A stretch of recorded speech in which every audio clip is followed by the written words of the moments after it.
dedicated to Eastern and Southern Kentucky. This is WYMT Mountain News at 11. Good evening, or should I say good morning. Thanks for staying up with us tonight. I'm Steve Hensley. An embarrassing loss for Kentucky in the first round of the NCAA tournament. The Oakland Golden Grizzlies sent the Wildcats to another early March exit. WYMT's Nate Johnson has our Big Blue coverage, and Nate, there is not much to be happy about tonight if you are a UK fan. Yeah, Steve, not a great night for BBN as the Wildcats fall once again in the first round, the second time in the past 3 years. Here's Coach Cal when asked about being built for March and what went wrong. We made some critical mistakes at critical times again today. I mean, we had our chances. As good as they played and as many shots as they made, we still had our chances, and both on defense and offense. And when you have a really young team and you look at where did the mistakes come from, they were freshmen. They had performed on the road in hostile environments that I didn't expect some of the stuff today. We'll have much more on the game coming up in sports, but Steve, back to you. All right, Nate, thanks. The fans flocked to downtown Lexington tonight hoping to see the Cats begin a deep tournament run, but they went home shocked. An excited energy at Lex Live turned nervous soon after the opening tip, and those nerves frayed over time, leaving behind an angry crowd when the final horn sounded. Some fans say the pain of these postseason woes is almost to a point where it's expected. Well, Morehead State tipped off in Omaha, Nebraska against 3-seed Illinois this afternoon. The Eagles grabbed an early lead, but ultimately the Fighting Illini were just too much for Morehead State.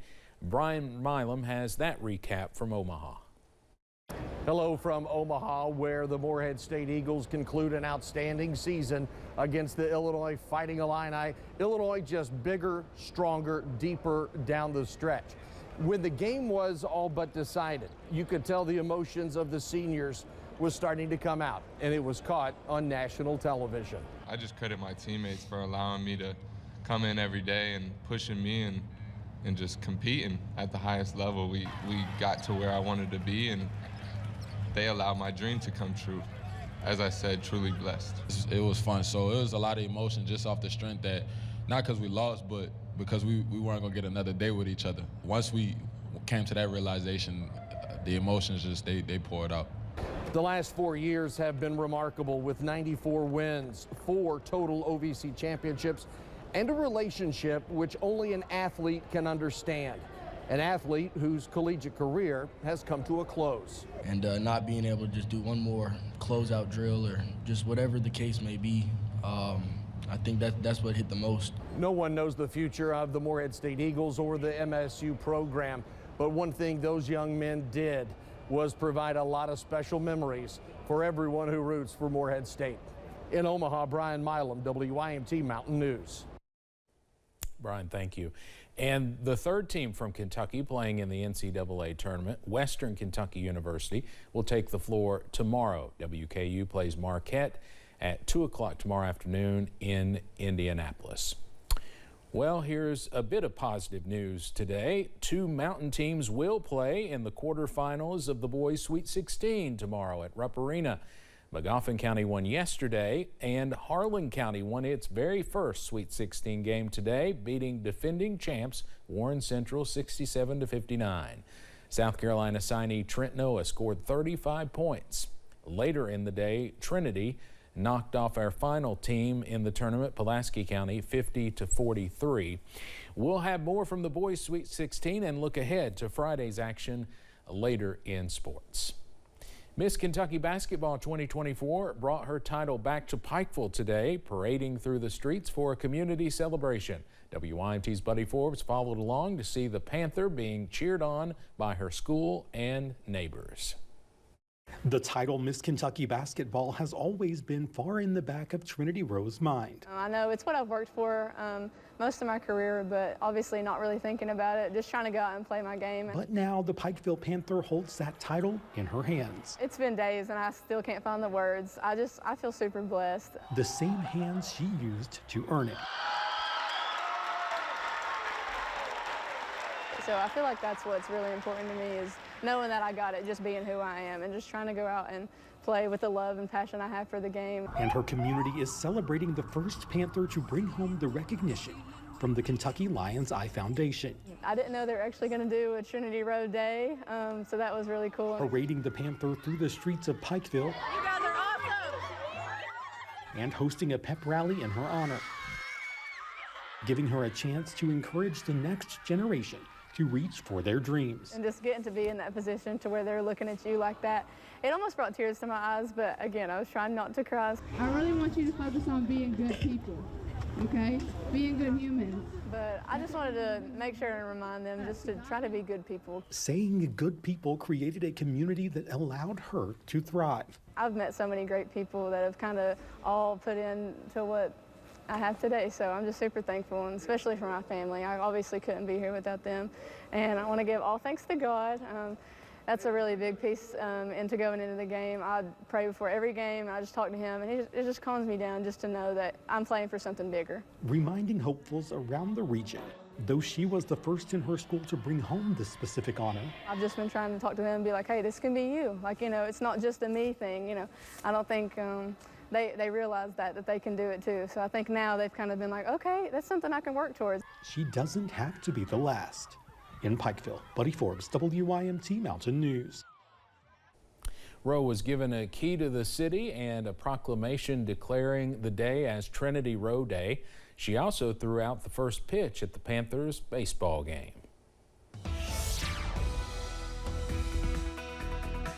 We are tracking some more dry weather as we go into this evening, but that moisture is not far away. Let's take a live look at First Alert Pinpoint Doppler. No precipitation, but we are tracking some ground clutter on the radar as we go into this evening. Those current temperatures also not terrible. Most of us in the upper 30s to lower 40s, some upper 40s in the Cumberland Valley, up to 47 for London, 46 in Harlan, also in Whitley County, down to 41 for Morehead, and 35 over in Estill County at this hour. Most of us wake up in the middle to upper 30s as you walk out the door on Friday, and those clouds do increase as we are tracking that next weather system, producing some showers and storms tonight over Texas, also Oklahoma. Now for us, no severe issues, no heavy rainfall issues, but we are tracking an increase in that moisture as we close out the work week. So be sure to have the umbrella closed at times on Friday. Not going to rain all day, but a few showers are possible. Those highs also warmer.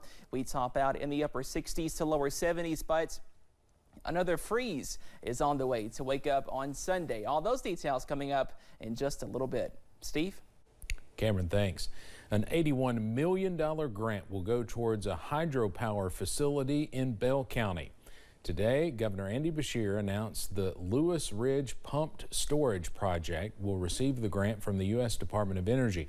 The project will bring more than 1,000 construction jobs and will produce enough energy to power nearly 67,000 homes each year. Rye Development CEO Paul Jacobs said they are proud to get to this point in the project. We're honored to be selected for this grant from the DOE, but more than that, we're honored to be building this project and pursuing this project in Eastern Kentucky. Pursuing the grant itself has been a effort that's been taking close to a year, and it's involved support and incredible support throughout the state and throughout the governor's administration. Jacob says this project will be game-changing. According to the project's website, it's expected to be operational in 2031. The Kentucky Board of Education has found its next education commissioner, and he works for an Eastern Kentucky school district. Lawrence County School Superintendent Dr. Robbie Fletcher has been tabbed as the next commissioner. Prior to being named superintendent for Lawrence County Schools back in 2014, Fletcher was the principal at Sheldon Clark High School in Martin County. for a few years. Now, here's what Fletcher said in a portion of a statement earlier today. Quote, "I appreciate the Kentucky Board of Education selecting me for your next Commissioner of Education. It was evident in the interview process that each person on the board has a profound love for every child in the Commonwealth. I'm thankful to have a large network of people who were always willing to listen, to consult, or to advise, regardless of the professional title that I held." Administrators at newly named Union Commonwealth University say the school now has more of a unique branding. Administrators recently announced Union College would be known as Union Commonwealth University. The school used to share its name with a few other institutions in the nation before the transition. Director of Development and Communications Macy Nelson says the new name could have more prestige. You know, I think in today's society too, university status carries a little bit more weight.